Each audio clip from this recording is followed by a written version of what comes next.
Hey guys, अस्सलाम वालेकुम, welcome to my channel. आज हम रिएक्शन करेंगे ध्रुव राठी के एक और वीडियो पर जिसका टाइटल है डरा हुआ डिक्टेटर। इस वीडियो में ध्रुव राठी ने बहुत ही अच्छी तरह से खुलासा किया है कि देश हमारे किस तरफ जा रहा है। आइए इस वीडियो को देखते हैं।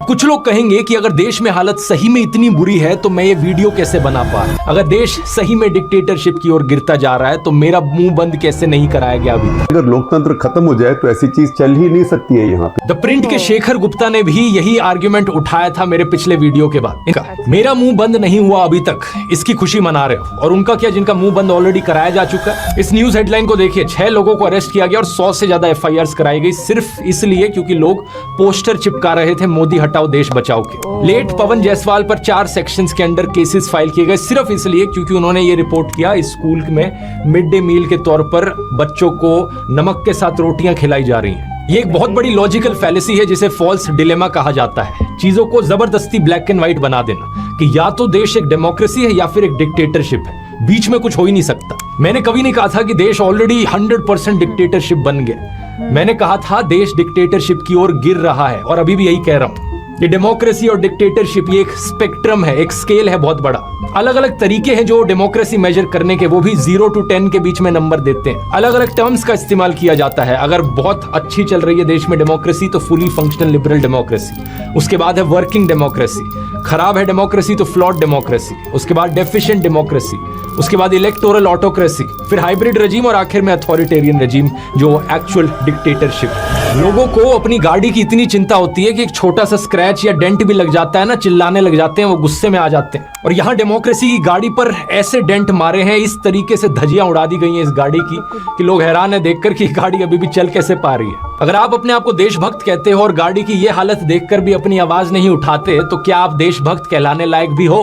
इसी महीने डेमोक्रेसी रिपोर्ट 2024 रिलीज हुई स्वीडन के वी डेम इंस्टीट्यूट के द्वारा, और इसने इंडिया को पता है कौन सी कैटेगरी में डाला है? इलेक्टोरल ऑटोक्रेसी की कैटेगरी में डाला है। फुल डिक्टेटरशिप से 2 कदम दूर। इसका मतलब है कि देश में मल्टी पार्टी इलेक्शंस तो हो रही हैं, लेकिन एक फेयर लेवल प्लेइंग फील्ड नहीं मिल पा रही है। लोगों की आजादी खत्म करी जा रही है। इस रिपोर्ट में लिखा है कि मोदी सरकार ने सेडिशन, डिफेमेशन और काउंटर टेररिज्म जैसे कानूनों का इस्तेमाल किया है अपने खिलाफ उठ रही आवाजों को दबाने के लिए, और जल्द ही इस लिस्ट में एक और कानून भी ऐड हो सकता है। ब्रॉडकास्टिंग सर्विसेज रेगुलेशन बिल 2023 के अंदर नए IT रूल्स लाने की कोशिश करी जा रही है। इसके अनुसार ब्रॉडकास्टिंग की एक बहुत ब्रॉड डेफिनेशन बनाई गई है। जिन जिन लोगों का YouTube चैनल है, Facebook अकाउंट है, Instagram हैंडल है या WhatsApp चैनल भी है, वो सब ब्रॉडकास्टर्स की कैटेगरी में आएंगे। हर ब्रॉडकास्टर को सरकार के सामने जाकर रजिस्टर करना पड़ेगा और सरकार की एक सेंट्रल इवैल्यूएशन कमेटी होगी जिसको बहुत ज्यादा पावर्स दी गई हैं। ब्रॉडकास्टर सिर्फ वही वीडियोस या मैसेजेस भेज सकते हैं लोगों को जो इस कमेटी के द्वारा अप्रूव किए गए हैं, except for specific programmes exempted by the government. इस कानून के तहत सरकार के पास ये भी पावर होगी कि बिना प्रायर नोटिस के वो यूट्यूबर्स की इक्विपमेंट को जाकर सीज कर ले। तो एक बात तो पक्की है कि सोशल मीडिया पर भी लोगों की आवाज बंद करने की पूरी तरीके से कोशिश करी जा रही है। और जब मेरी आवाज फाइनली पूरी तरीके से बंद हो जाएगी तब क्या जवाब दोगे? तब क्या आर्ग्यूमेंट बचेगा? अरे कोई बोलने वाला ही नहीं बचा, इसका मतलब डेमोक्रेसी अच्छी चल रही है देश में। और इस गलत फहमी में मत रहना कि भाई मैं तो सरकार का सपोर्टर हूँ, मोदी सपोर्टर हूँ, मेरा कुछ नहीं जा रहा। अगर देश डिक्टेटरशिप बन भी जाए तो भी मेरे लिए तो सब अच्छा चलता रहेगा। सोनम वांगचुक भी एक बार सरकार को सपोर्ट करते थे जब आर्टिकल 370 हटाया गया था। मेरे ख्याल से ये लद्दाख के लिए बहुत ही खुशी की बात है, उसकी हक थी वो उससे वापस मिला है। लेकिन जब उनके एरिया में कोई प्रॉब्लम आई और उन्होंने अपनी आवाज उठाने की कोशिश करी, 21 दिन तक अनशन पर बैठने के बावजूद भी सरकार का मुंह नहीं खुला। डिक्टेटरशिप में एक डिक्टेटर सिर्फ अपने अहंकार, अपनी पावर, अपने पैसे से मतलब रखता है, उसे जनता की कोई फिक्र नहीं होती। बहुत से किसान भी सरकार के समर्थक थे, लेकिन जब उन्हें पता चला कि उन्हें अपनी मांगे रखने का अधिकार भी नहीं दिया जाएगा, सारा मीडिया उन्हें देशद्रोही करके बदनाम करेगा, तब उन्हें एहसास हुआ कि डिक्टेटरशिप का क्या मतलब हो सकता है। आप एक स्टूडेंट हो, पेपर लीक होता है, चुप बैठे रहो। बढ़ती महंगाई के खिलाफ आपको आवाज उठानी है, आवाज दबा दी जाएगी। अपनी डेली लाइफ में किसी भी तरीके का नाइंसाफ अगर आप सह रहे हो, आपके पास कोई ऑप्शन नहीं बचेगा अपना मुंह बंद करके चुप बैठे रहने के अलावा।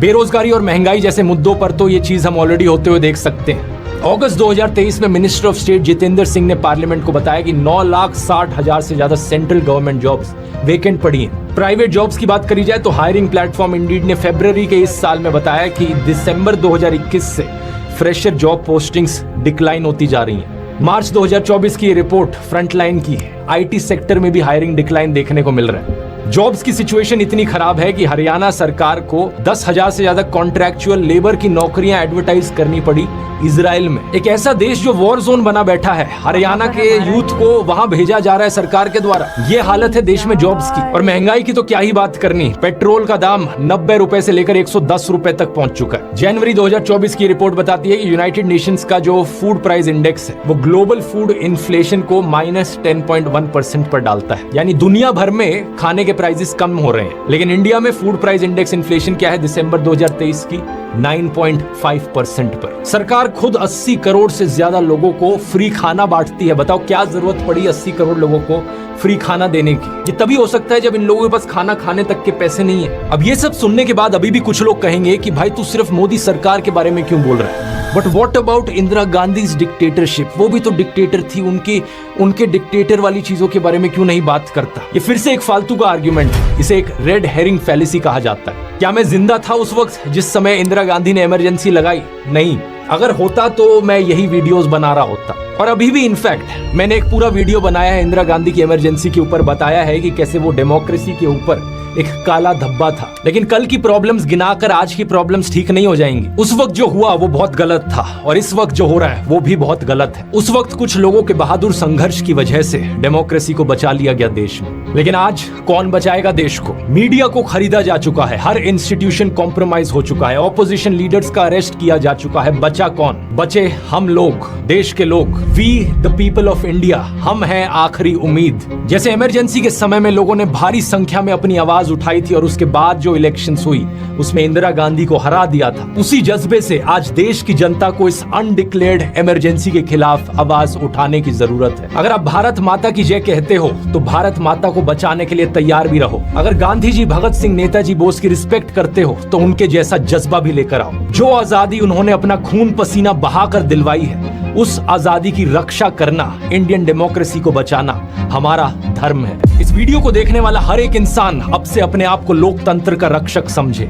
ये जिम्मेदारी अब हम सबकी है। स्टेप 1, अपनी आवाज उठाइए। एक एक आवाज से फर्क पड़ता है। अगर आप अपनी आवाज नहीं उठा सकते तो इस वीडियो को 100 लोगों को फॉरवर्ड कीजिए। व्हाट्सएप ग्रुप्स पर, इंडिविजुअली, फेसबुक पर, ट्विटर पर, इंस्टाग्राम पर। हमारा मिशन है इस खबर को देश के कोने कोने तक पहुंचाना, देश के हर एक वोटर तक पहुंचाना। स्टेप 2, वोट करना मत भूलिए। इस बार कोई एक्सक्यूज नहीं चलेगा क्योंकि एक एक वोट से फर्क पड़ता है। चेक कीजिए आपकी कॉन्स्टिट्यूएंसी में कब है वोटिंग।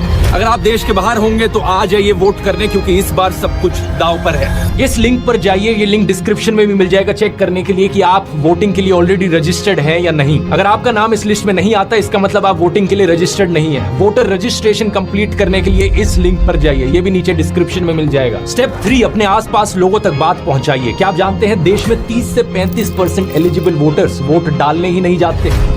अपने परिवार में लोगों को कन्विंस कीजिए, अपने दोस्तों को बताइए, अपने मोहल्ले में लोगों को कन्विंस कीजिए। जिस दुकानदार के पास जाकर आप रोज सब्जी खरीदते हैं, जिस धोबी से कपड़े प्रेस करवाते हैं, जो हाउस हेल्पर आपके घर में आते हैं, कितने लोगों को आप रीच आउट कर सकते हैं और देश की इस इमरजेंसी सिचुएशन की खबर उन लोगों तक पहुंचा सकते हैं और उन्हें कन्विंस कर सकते हैं वोट करने के लिए। ये मत सोचना कि मैं अकेला क्या कर सकता हूं। जैसा कृष्ण गीता में कहते हैं, फल की चिंता मत करो, जो तुम्हारा कर्म है वो कर्म करो।